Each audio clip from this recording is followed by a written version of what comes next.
నమస్కారం అమ్మా. నమస్తే. నమస్కారం అమ్మా. ఇలా రండి. మీ ఊరు నుంచి కొందరు ఎంఆర్ఓ ఆఫీస్లో అప్లికేషన్స్ ఇచ్చారు. తను వాళ్ళ పేర్లు చెప్తారు, వాళ్ళని పిలవండి. అలాగే మేడం. వెళ్ళండి. Madam coffee.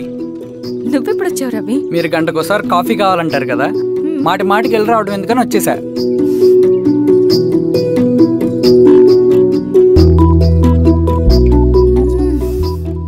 రవి, ఈ కాఫీ కోసమైనా నేను పెళ్లి చేసుకోవచ్చు. అదేంటి అలా అనేసారు? That's a compliment. భలేవారండి బాబు.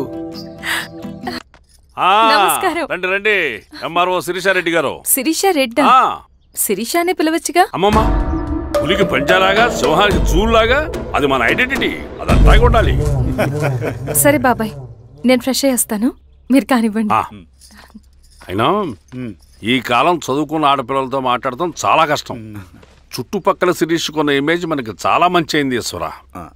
నేను అడగకముందే పార్టీ హైకమాండ్ సర్వే చేయించి నీకే ఫేవర్గా ఉండడం వల్ల టికెట్ ఇచ్చింది.